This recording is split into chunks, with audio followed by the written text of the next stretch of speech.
Hi, Lee Fursett from the Headwaters Science Center in Bemidji, Minnesota. Thanks for tuning in today. Because if you're watching this show, we do this every single day, or almost every single day, at 3:30. It's a live show. We do it for audience members who are on the floor right now at the Science Center, so we could have a live audience. We don't have a live audience right now. And then it gets sent out on a number of streaming networks. So maybe you're listening to this because you went into our archives and found it. This is the book I'm reading today. I want to talk about this book a little bit before I open it up and start reading it, but first some introduction. First, this is Michael. Michael is a volunteer here at the Science Center. He told me that he started volunteering, I think you said back in September of 2019. Is that about right? Yep. Yeah. And we have a new, it's hard to call animals exhibits. We have a new exhibit. It's actually a new resident that has come to live here. This is Summer. If that's tough to remember, that the name of this bunny is Summer, just think about the color. That looks pretty light to me, so we're talking about a light color. This is Summer. Summer is not on the floor yet, so today is the 8th of September. If you're saying, oh, you're going to come tomorrow, September 9th, Summer won't be on the floor yet. Takes a couple of weeks, maybe a little bit longer, for an animal to get ready to be on our floor, to be held by guests and visitors. Michael's doing a great job of holding Summer right now. Summer is a little bit on the nervous side. We'll see if Summer lasts the whole book. By the way, we're open 7 days a week. That's Monday through Saturday from 9:30 to 5. We're open on Sundays. Come here after your lunch, maybe. Come at 1 o'clock. Stay till 5 o'clock. We're open 7 days a week. Today's book, it is called Luck. Now I want to talk about the author, Jean Craighead George. Jean Craighead George. So if you think back, I was a reading lover. So when I grew up, boy, I had a book in my hand like every minute of every day. And Jean Craighead George wrote a couple of books I absolutely loved. Maybe towards the end of my elementary years, my beginning of my junior high years. It's somewhere in there. The book was called My Side of the Mountain. And the book was about this boy. He runs away from home. Not because he couldn't stand living with his parents. That's not what he was running away for. He ran away because he wanted to live all by himself, off in the woods, and so he runs away. And it's his year of living way out in the forest. It was a wonderful book, and I read it over and over and over again. My Side of the Mountain, Jean Craighead George. And then I went and copied some of the things that the boy does in the book, which was very, very fun to do. So as soon as I was done with that book, I don't know if you're ever done with the book, Julie of the Wolves is another book by this author, Jean Craighead George. And today I'm going to read you a picture book written by Jean Craighead George. So we'll enter into this book in just a minute. One more thing before I open the book. That's about this animal right here. All right, so this animal is a sandhill crane. I grew up just west of Thief River Falls. And in Thief River Falls, every once in a while when I was growing up, these huge big birds would come flying over, especially if the clouds were really low. They'd come flying over and they made this terrific sound. It was kind of loud. I'll do my best. Quack! Okay, maybe that wasn't such a great sound too. Sandhill crane. It worried Summer. I think Summer flinched when he heard that.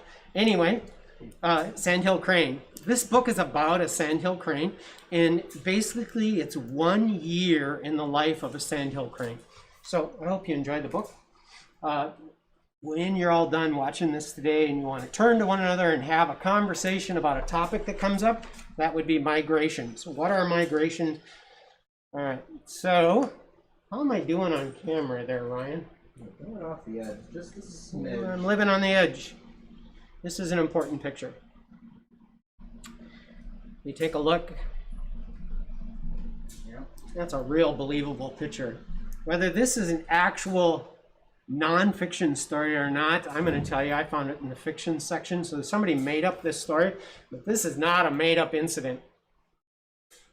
A young sandhill crane spread his 6-foot wings and flew away.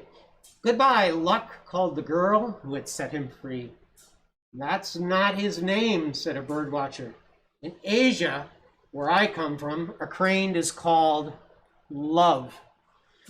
Love is a beautiful name for the girl, but any bird that sticks its head in a plastic six-pack holder is going to need a lot more luck than love.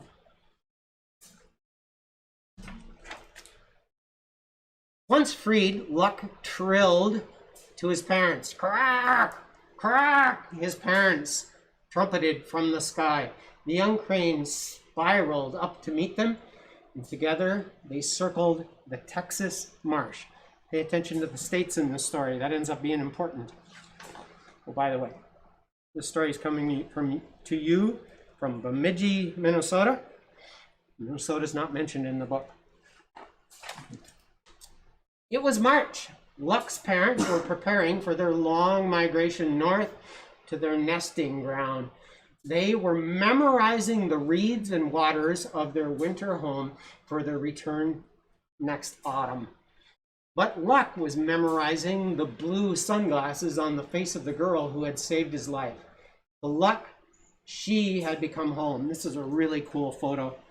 I'll show you too, Summer, in just a bit. Take a close look at the glasses. Pretty cool. Author decides.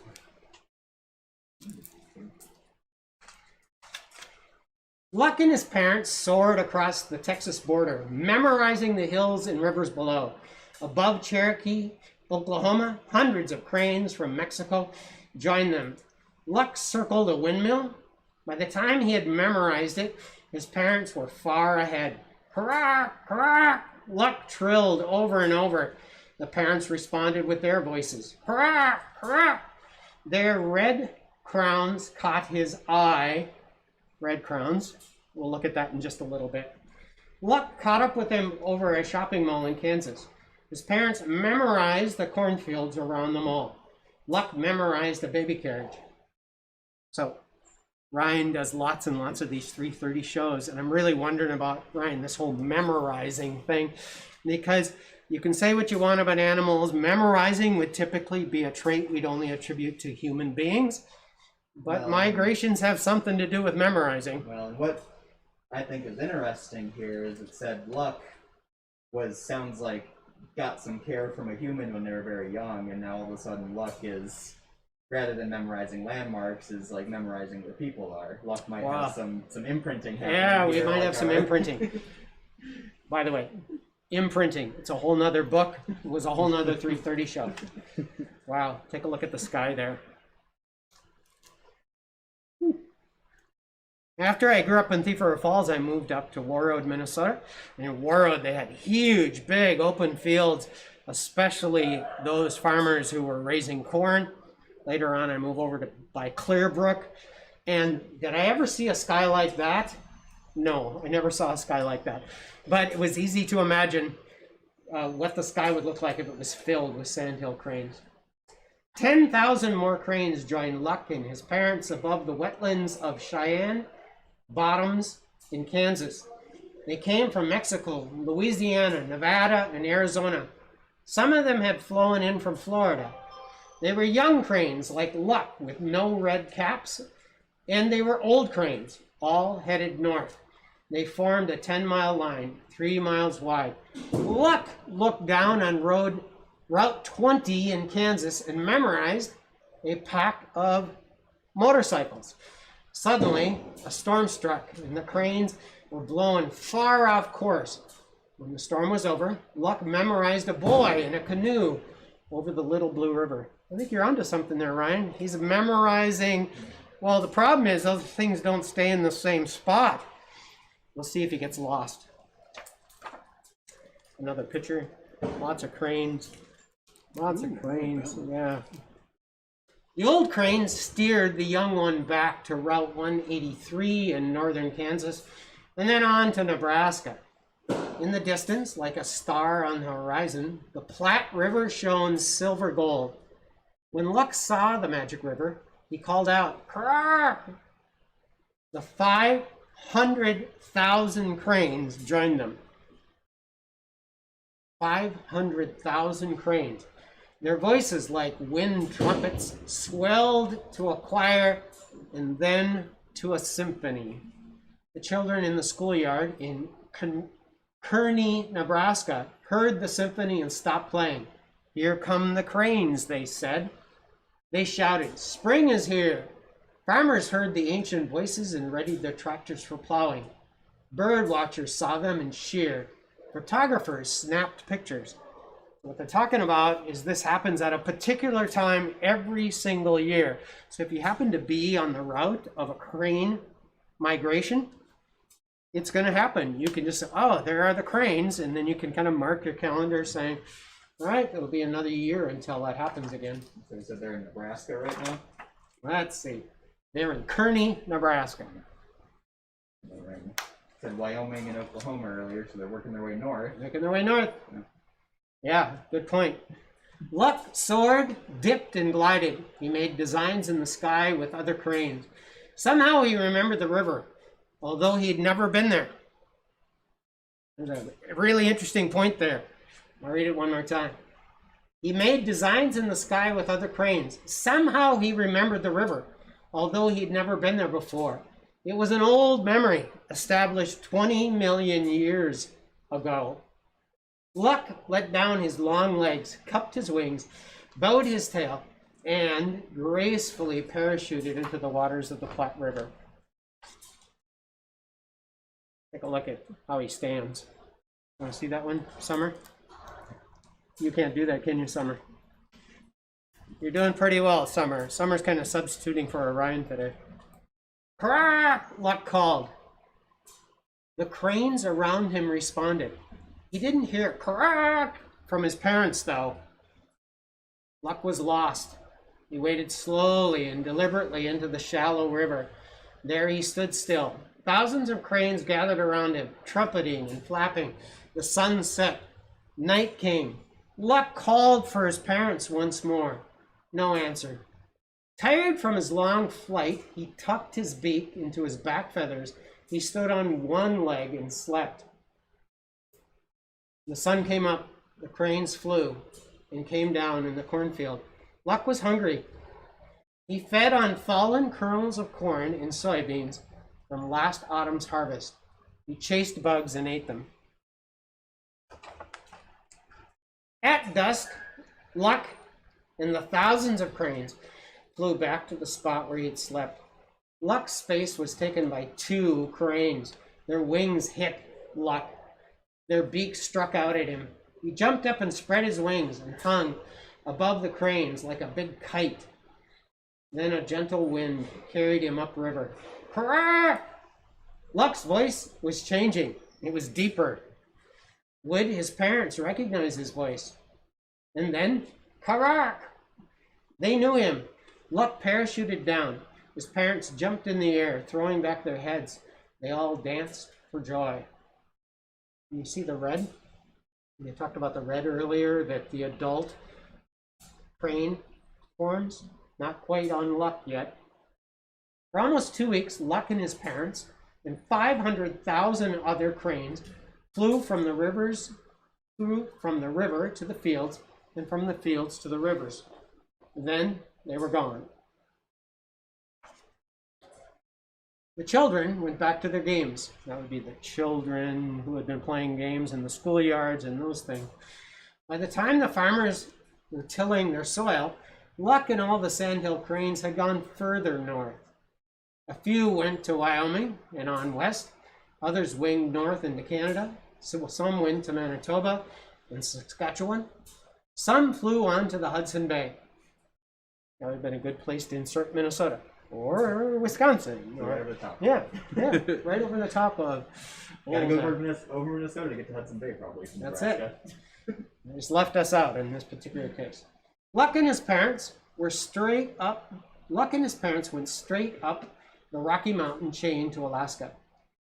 There were no roads with malls and baby carriages, so Luck memorized the snow-capped mountains of the Brook Range.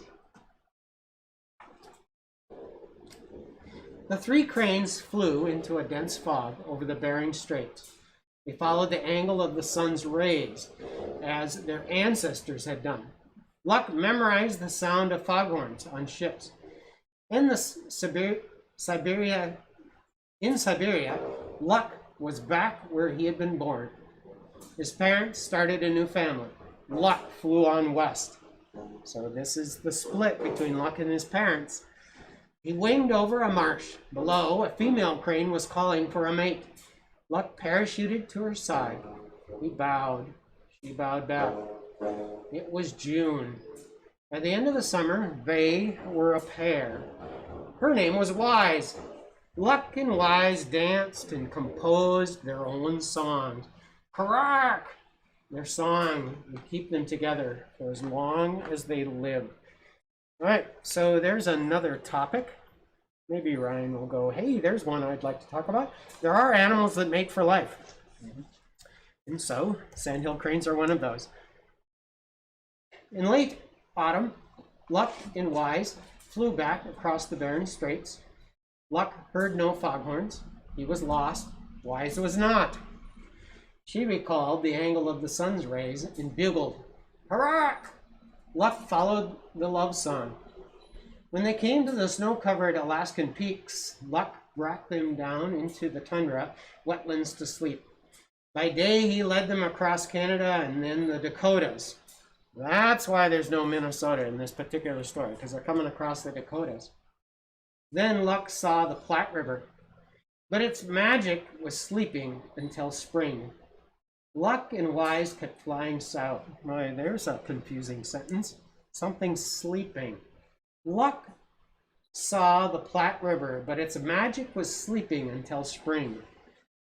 There's a good one. You could talk about that with somebody after the book is all done. What do you mean it was sleeping? Over Kansas, Luck turned east to find the boy in the canoe. Wise did not follow. She came down to rest in the reeds of the Cheyenne bottoms. Hurrah! Luck called for her. No answer. He was lost again. He flew west looking for a baby carriage. But no baby carriage was to be found. Like the pictures? You know, along will come an illustrator who really does care about the sky. Sunsets, the sun rises. This author's name is Wendell Miner. I'm sorry, this illustrator. Above Route 70, a flock of motorcycles appeared. He remembered and followed them all the way to Route 183, or was it to Route 283? There stood the windmill. Now he truly knew where he was, and he flew straight to the Texas marsh and looked for his home. That would be the girl with the blue glasses, who had saved his life. She was not there, so he kept flying. A plastic six-pack holder glistened in the reeds below. Luck flew to it. The bird watcher was on the boardwalk. Beside him stood the girl, only this time she wasn't wearing sunglasses. No, no, no, shouted the girl. She waded out into the water. This frightened Luck. He flapped to a grassy slope and landed, pointing his beak skyward. Hurrah! Wise dropped down beside him. They lifted their wings and leaped high into the air. Summer, would you like to see this one? Here we are. The girl picked up the plastic six-pack holder and smiled as the cranes danced. Luck, she called to the graceful bird. I just changed your name. I changed it back to Love. Hurrah! Yelled Luck.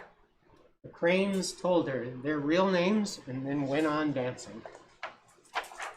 Oh, that's our book for today. Hope you enjoyed it. Jean Craighead George. By the way, this is from the Bemidji Public Library. I'll be bringing it back there just as soon as I possibly can. Thanks for tuning in today. Nice having you as listeners. Today, we're open 9:30 to 5 o'clock, just like we are every Monday through Saturday, and on Sundays from 1 o'clock to 5 o'clock. This is Summer, and